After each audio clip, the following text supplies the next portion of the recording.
But yeah. You just knowing that you guys also didn't have Maryland's, was that something like when you get to the locker room, regret what happened, or? Be honest with you, I didn't think it would have been that going that far. I have a good relationship with all the refs in the league. I say their names. I understand we have to work with them. So it's like a co-worker. I know you just have to understand the basics, but I know all of them by heart. By talking to him before the game, I didn't think he would have gone that far and tossed me. I was told it was going to be one. I understood it was going to take. I just wanted to get one, just so you can understand where I'm coming from. And I would talk to him at halftime, and we would have talked about it and moved on. But I didn't really think it would have been ejection. That's why I just left in a timely fashion. I was disappointed. I let my teammates down, but just got to just move on and be better for the next one. Did the second one come because you kept going after the first one? Or? I thought the first one, I thought it was all going to be one. Because all he kept telling me was Taj. All I said was two. That was 2 times in a row. All I was saying to him was 2. I didn't yell at him. I was calmly saying that's 2 times in a row. And then, it just escalated. But Ben is cool. I don't have a problem with none of the refs in the league. The league has been great to me. Calls go up and down. It's part of the game. I was a little bit emotional, but I thought with the relationship that I had with them individually, like they know how I am, so I didn't really think he would have tossed me. But you live and learn.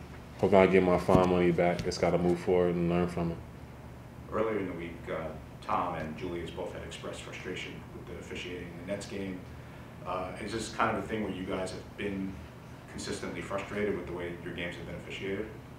It's part of the game. You know what I'm saying? It's parts of the game where the refs are giving us calls, and we tend not to just give it any praise. You know what I'm saying? It's a part of the game. We can't really they work just like us. We're gonna see them every game throughout the year, so they're gonna make mistakes. We're gonna make mistakes. It's a part of the game. It's not a big deal.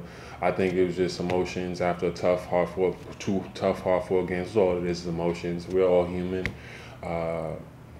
We have emotions, so when you're playing hard and trying to win, we're trying to compete for something special. So these things happen. I think the refs, they're going to have the ups and downs. I think they do a good job as far as just monitoring the game.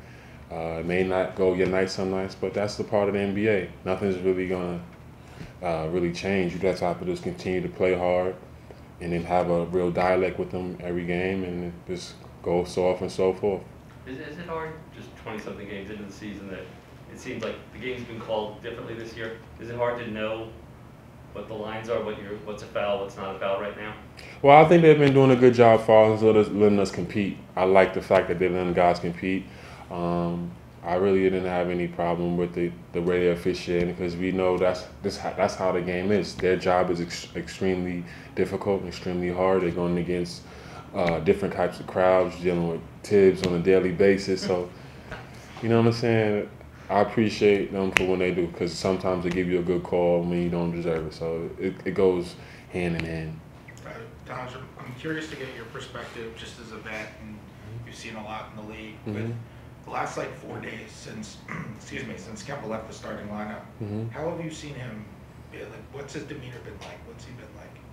Straight toughness, straight professional, straight great teammate. He's been in the gym with the guys who haven't been playing, including myself. We've been playing a lot. His energy and his attitude has been phenomenal. He's been staying late, coming in early. He's always one of the first guys in the gym. He stays extremely late, but in hindsight, in the locker room, he's talking.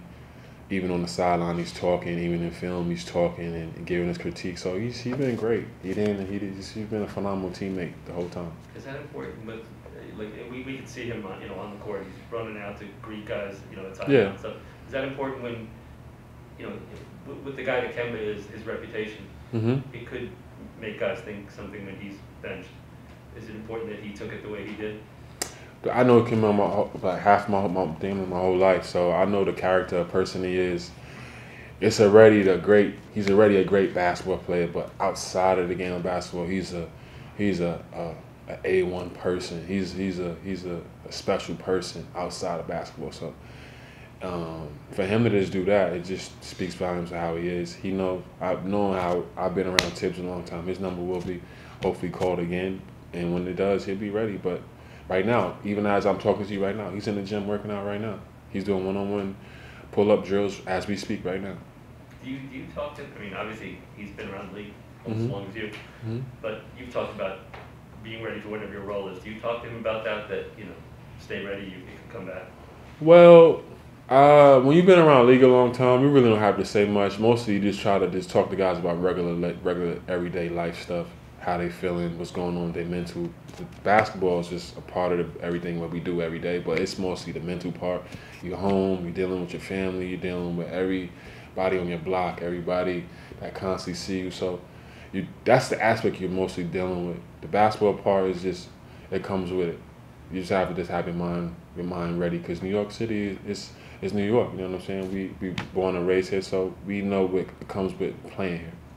Is that a given though, that as an NBA player that things can change in a minute? Yeah, things can change in a minute. Like, one thing about Tibbs, like my whole career, like, you constantly gonna get tested. It may go your way some nights, it may go your way a whole month, but then it can quickly turn bad. You have to just stay focused, keep your eyes on the prize through the ups and downs. That's one thing I love about our team.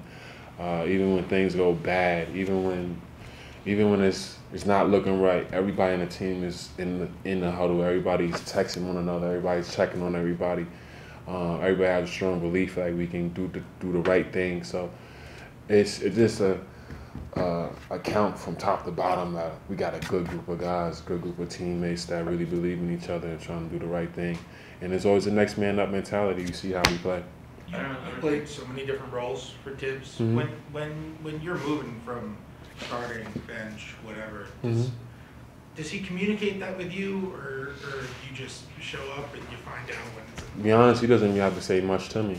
All he has to do is come to me before the game and be like, I need you, and I'm ready. That's just how it is. Just being in different positions, different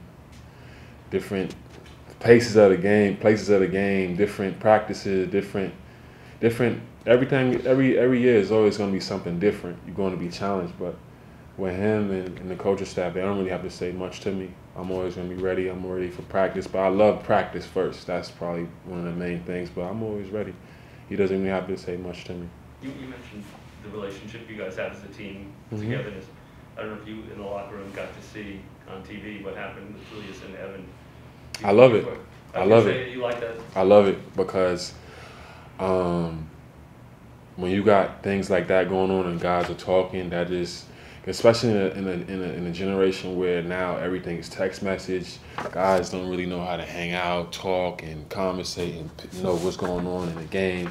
I love it. And when we got back to the locker room, guys wasn't going at each other. Guys was just saying, okay, just having a clear dialect, and that's what Tibbs wants. That's what we talked about before the season, and I'm happy that Ev is just taking that role of just talking now. We wanted him to talk for a while, and he's one of the voices we're going to need going down the stretch for him to voice his opinion, and we can help. All right.